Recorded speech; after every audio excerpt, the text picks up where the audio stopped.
The Ivory God by J.S. Fletcher. At 6 o'clock Thurston put down his pen, pushed back his chair from the table at which he had been writing, and rose to his feet with a series of gestures indicative of mental and physical fatigue. He glanced at the few sheets of manuscript which represented the result of a long day's labor, and he frowned, as if in anger or distaste. He had written, or tried to write, from 10 o'clock until 1, and again from 2 until 6, and his entire product after 7 hours' work was comparatively infinitesimal. He felt no enthusiasm. He had been unable to concentrate his thoughts. The whole thing had been distasteful to him. As he glanced around, he asked himself for the thousandth time whether the game was worth the candle. More from force of habit than from genuine desire to do it, Thurston proceeded to make some sort of toilette for the evening. He shaved and washed carefully, put on a clean linen shirt and a dark lounge suit. He was unduly practical about the fold of his tie. In several small ways he showed that he had a gentlemanlike love of cleanliness and orderly habits. He did everything slowly.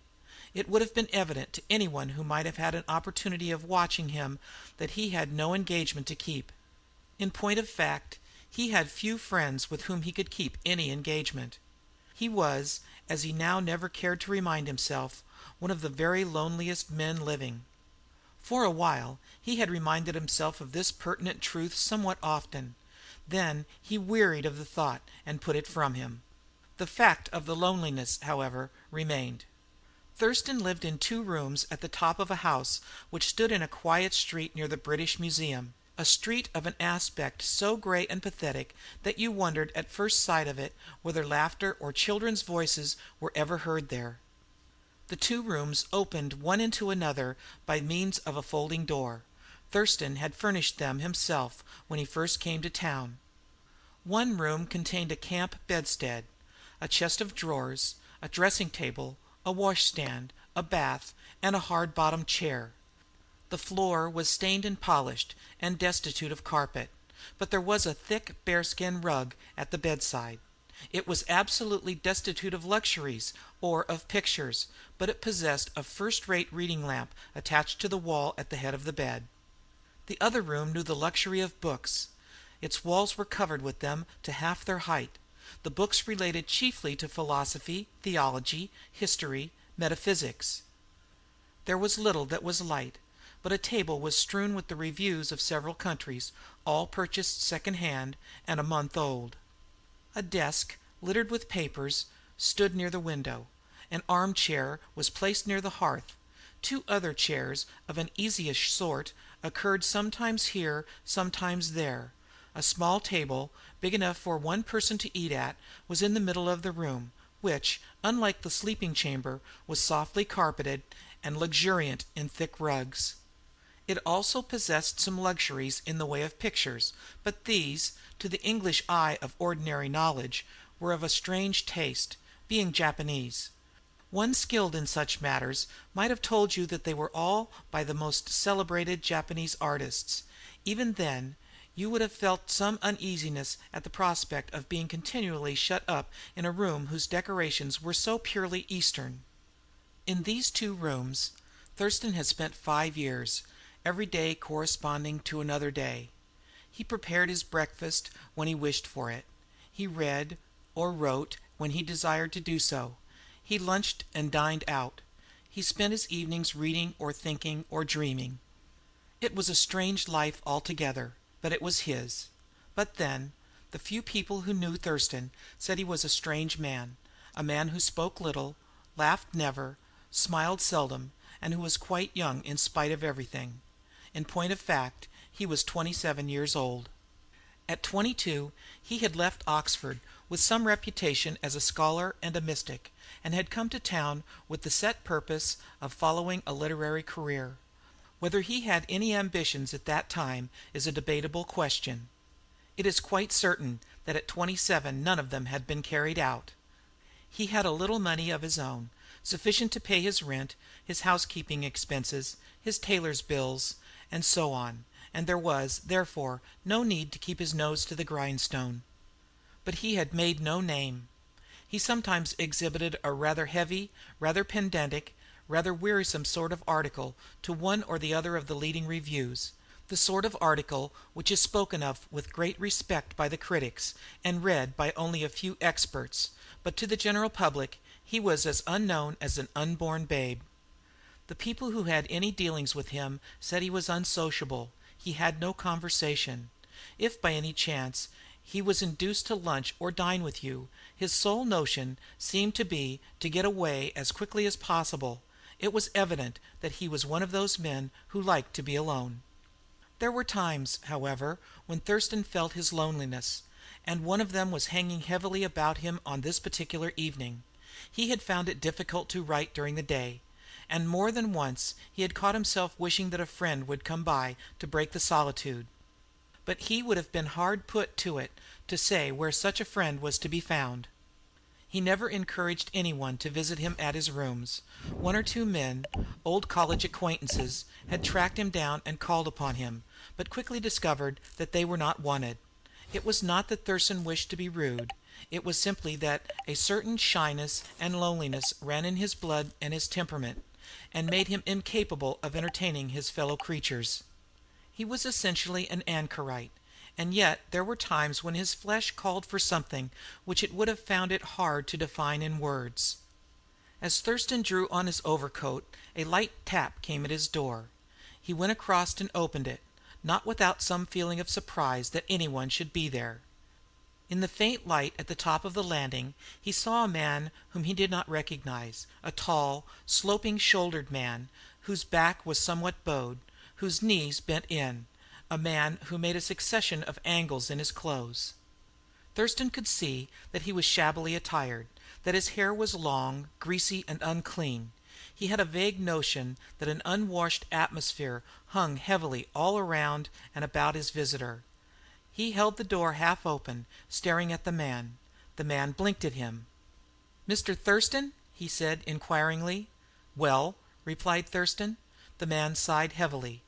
"I was sent to you, sir, by Mr. Evanson. I have something to show you which he thought you might like to see. He thought you might not be indisposed to buy it from me. May I come in and show it to you, Mr. Thurston?" said the man, indicating a small package which he carried in the crook of one arm. "I am not disposed to buy anything," answered Thurston, keeping his place. "But this, sir, is something very uncommon. It is seldom that any collector has such a chance of securing such a valuable curiosity," urged the visitor. "At any rate, it will do you no harm to look at it, Mr. Thurston."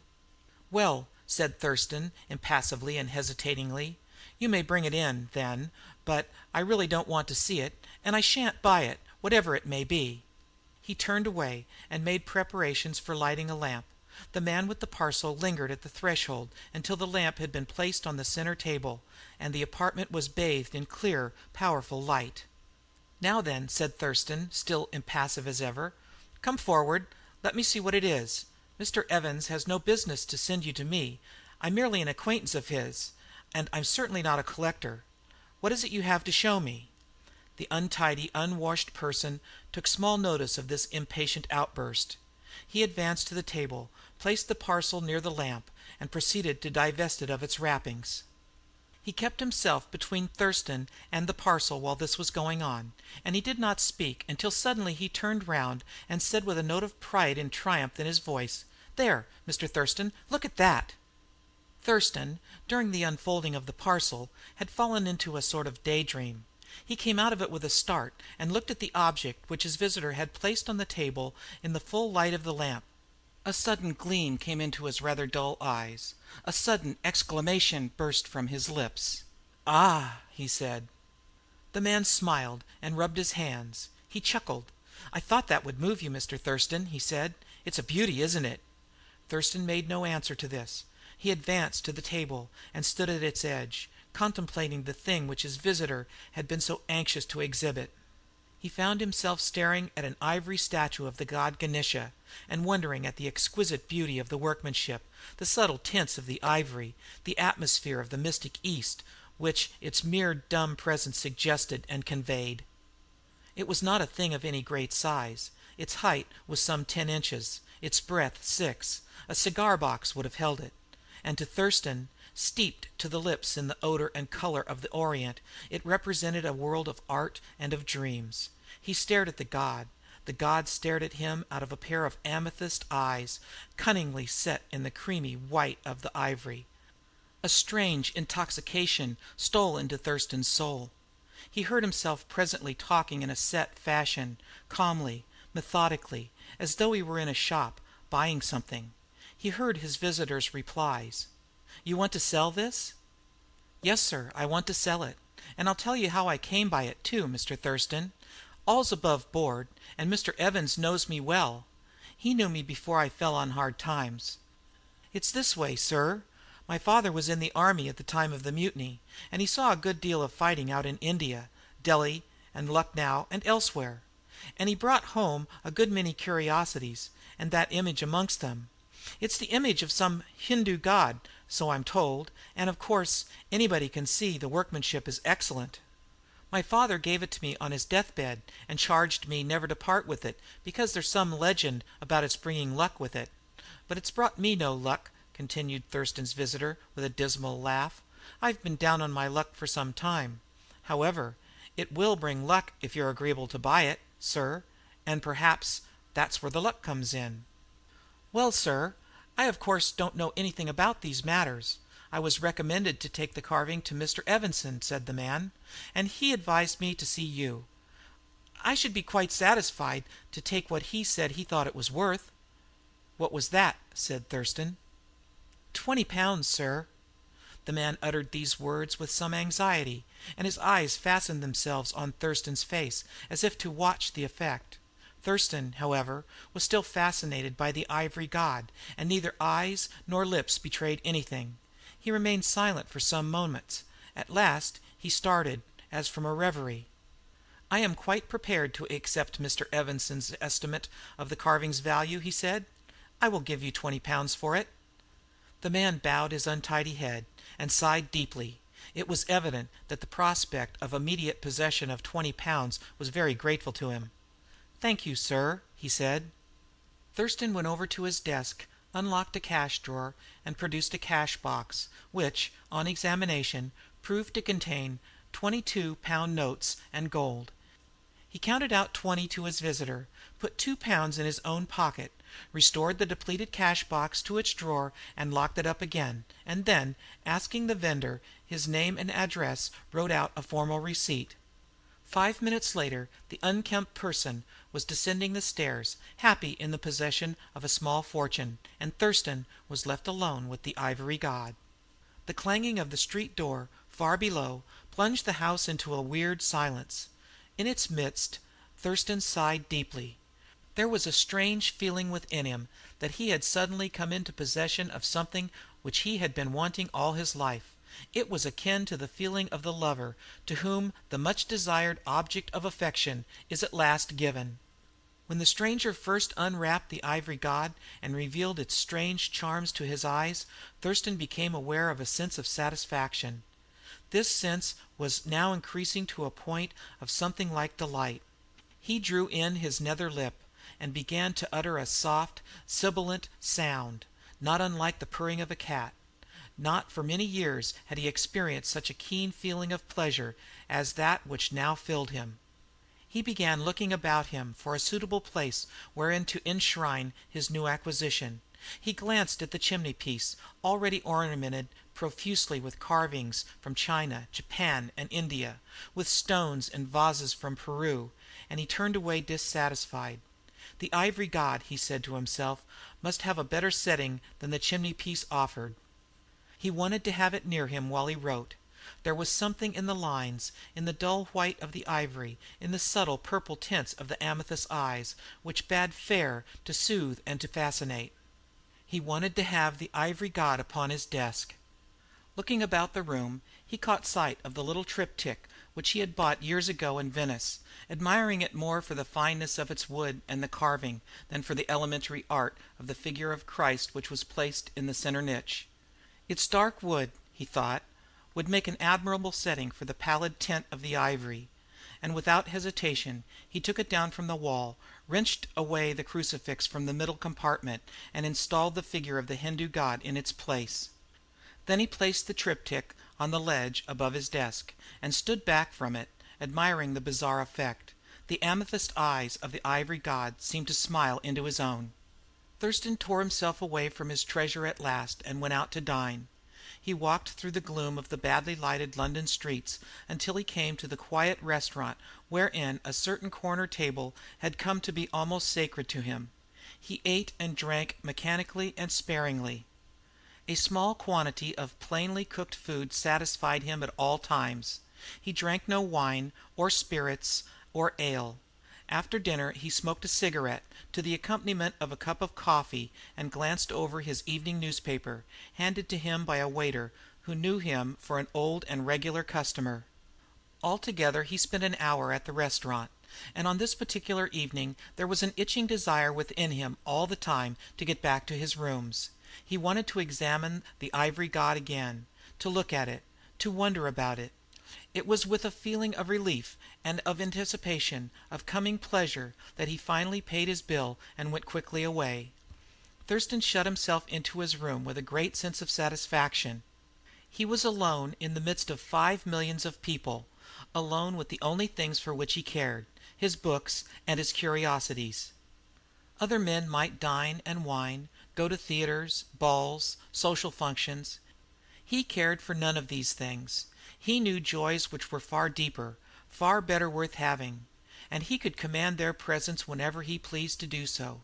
So he fastened his outer door, drew a warm curtain over the inner one, turned up his lamp, stirred his fire, and looked round about him with a sense of comfort.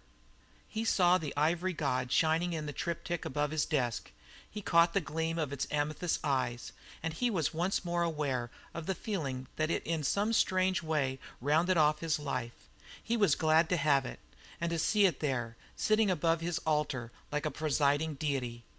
Thurston's next proceedings were significant and explanatory. He divested himself of his overcoat, and of the smartish morning coat beneath it. He slipped into an old velvet jacket of undoubted antiquity, and, that done, he exchanged his boots for a comfortable and well-worn pair of slippers. And then, having made sure of his preliminaries, he unlocked a cupboard and produced a small decanter of curious shape, half filled with a golden brown liquid, which seemed to sparkle and coruscate in the lamplight. He set it on the table in the centre of the room, placed a glass of singular beauty, a deep crystal bowl set in twisted columns, at its side, and proceeded to heat water in the kettle. When the water was heated, he made a careful mixture of it and the golden brown liquid in the glass, and after that he curled himself up in an easy chair facing the ivory god, with the glass and the decanter at his side. Thurston had become a slave to the opium habit. Beginning the use of that attractive and insidious drug as a cure for some slight complaint, he had increased his doses until at 27 he made no excuses to himself for consuming it in large quantities. During the day he took it in the form of pills, each containing a few grains. At night, following the example of De Quincey, he indulged in laudanum negus, sometimes sitting up until the grey of the morning broke in upon his dreams and fantasies. He had long since relinquished all thought of giving up the habit. It had destroyed his moral courage once and for all, and had taken complete possession of him, mentally and physically. Under the influence of opium he was indifferent to everything in the world, and it was rarely that its influence was not upon him. As the subtle charm of the drug stole through his brain, Thurston yielded himself up to the dreams which it induced. His eyes were fixed on the ivory god. He began to speculate on its history, on the strange things which those amethyst eyes must have seen, on the deeds of blood, the mystic panorama of Eastern life, with its gorgeous coloring, its strange suggestion, which they must have watched unmoved. The phantasmagoria of 100 worlds began to float, and finally to crystallize before him. In his estimation the carving was hundreds upon hundreds of years old. It must certainly have had its original abiding place in temple or palace, and of itself formed some part of the gorgeous picture which was now rapidly shaping itself in Thurston's imagination. Thurston's evenings were usually spent in a dream of bliss which was itself a source of deep mental content. He was surprised on this occasion to find that contemplation of the ivory god was leading him into a state of unusual unrest. A strange desire to sit down at his desk, literally at the feet of the god, and write, filled him with strenuous force. It was years since he had ever written at night, and the mere thought of doing so now made him almost afraid. But the fear vanished quickly, and he was presently conscious of nothing but that he was shortly going to sit down at his desk. It was as if the ivory god had laid some command upon him. He turned up the flame of his spirit lamp, heated more water, and mixed himself more of the drug. A little later he found himself laying out paper on his blotting pad and examining the nib of a pen. And after a time, as if it had been the most natural thing in the world, he settled himself into his elbow chair, and after one long, searching look at the ivory god, he dipped his pen into the ink and began to write.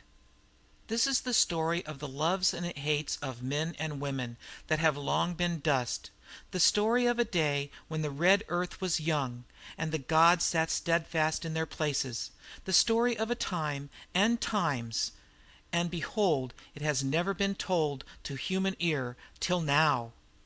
After that came a long night of work such as Thurston had never before done in his life. It was 10 o'clock when he wrote the first words on the top sheet of the pile of manuscript paper which he had laid ready to hand. As each successive hour struck the silver-voiced clock on the chimney-piece, it did but interrupt the gentle scribbling of a rapidly moving pen. On Thurston's left hand stood the spirit lamp, the kettle, the decanter, and the glass. Now and then he turned to these things and mixed the drug. On his right hand there gradually accumulated a pile of closely written manuscript. Above him the amethyst eyes grew purple in the lamplight. The ivory god stared into the gloom beyond the writer's head. The gray light stole through the cracks and crannies of the shutters, and found Thurston still writing. Much later the old woman who acted as bedmaker and charwoman knocked loudly at the outer door. Thurston shouted her to go away and leave him alone, and his pen travelled on and on as if it would never stop. It was about 3 days after this that a famous publisher with whom Thurston was acquainted in slight fashion was somewhat astonished to find the latter waiting for him in his private room.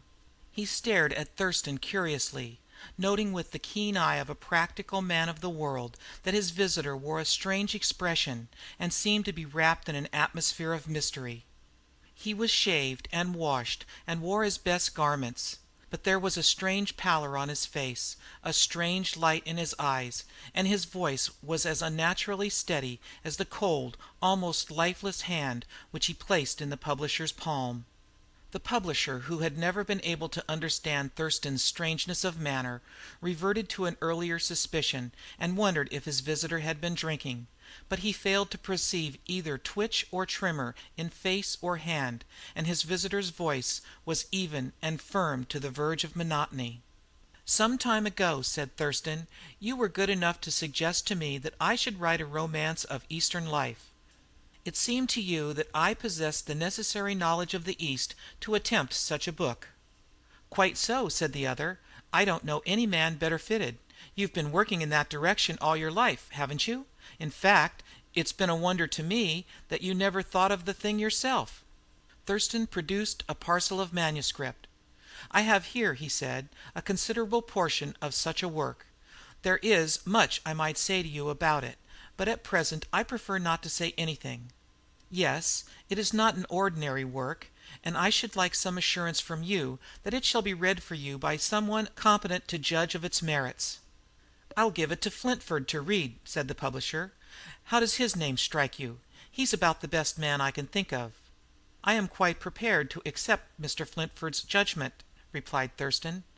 "Indeed, I intended suggesting his name to you. Then I will leave this portion of the manuscript with you?"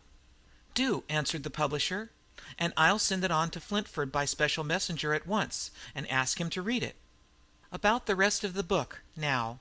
"The remaining portion," said Thurston, "will be delivered to you when it is written. And with that, and a frigid shaking of the publisher's outstretched hand, he went away, walking through the outer office, as one of the clerks said, like a ghost. The next morning Flintford walked into the publisher's office, looking very excited. "I say," he explained, "where did you get that manuscript which you sent me yesterday? And have you got the rest?" "Well, what of it?" asked the publisher, ignoring the second part of the question. "Is it good stuff? Will it do? Would it sell?" "Good? My dear sir, it is the most wonderful piece of imaginative work I've ever read in my life. It's amazing, stupendous, quite confusing in its brilliance. I began it last night. I went on reading until breakfast time this morning," answered Flintford. "I never read anything like it. Indeed, I wouldn't have believed that we had a brain amongst us that could imagine such a work. Look here. You know I am by no means an enthusiastic person. Well, this book, if it keeps up that level all through, is the biggest find of the last half century. For sheer imagination the man beats Poe hollow." "You think it will make a hit?" inquired the publisher. "It is the greatest thing I have ever had put before me," answered the critic. "I cannot understand the power in it. Who is this man? How does he come to be able to recreate Hindu life as it must have been thousands of years ago? Where did he get such an overwhelming imagination? There's something that's almost unholy, unearthly about the whole thing. It's a great book, a rare book. I should like to see the author." "I will try to get him here at 3 this afternoon," said the publisher. "Come in after lunch. I may tell you that he is a strange person. Never done anything but an occasional article in the heavy reviews, but, I fancy, cram full of the East." "That," said the critic, "is evident. I'll come at 3." At 3 o'clock Thurston was shown into the publisher's private room, and introduced to the great critic. Thurston, if possible, was more ghost-like than ever, more emotionless, more insensible to any outward influence. He sat with fixed, passionless eyes, listening, while the critic praised his work and asked questions. It was not until all this had been said that he spoke. "I think I may take you both into my confidence," he said. "I conclude, Mr. Maine, that you will publish this book, and therefore I see no reason why you and Mr. Flintford should be kept in ignorance as to its real history. I may tell you that the story is not mine at all. It is being dictated to me. The circumstances are peculiar, but I feel sure that Mr. Flintford, with his knowledge of the East, will quite understand. I recently came into possession of an image of the god Ganesha, wonderfully wrought in ivory and adorned with amethyst eyes. The story, of which you have read some portion, is being dictated to me by this image, or, more probably, by this god represented by it. I think you will understand," he said, turning to Flintford with an air which had something appealing in it. "Yes," Flintford said quietly, "I quite understand." "I felt the influence of the god," continued Thurston, "as soon as I saw the image. It is a strange, a very fascinating influence. It impelled me to write against my will, and then I found that I was but a mouthpiece. Everything has been put into my lips, I should say pen. Clearly, what I have written is the story of the image." "And when," asked Flintford kindly, "when do you suppose the end of this story will be reached, Mr. Thurston?" Thurston produced another packet of manuscript. He laid it on the publisher's desk. "I believe," he said, "I believe the end will come tonight.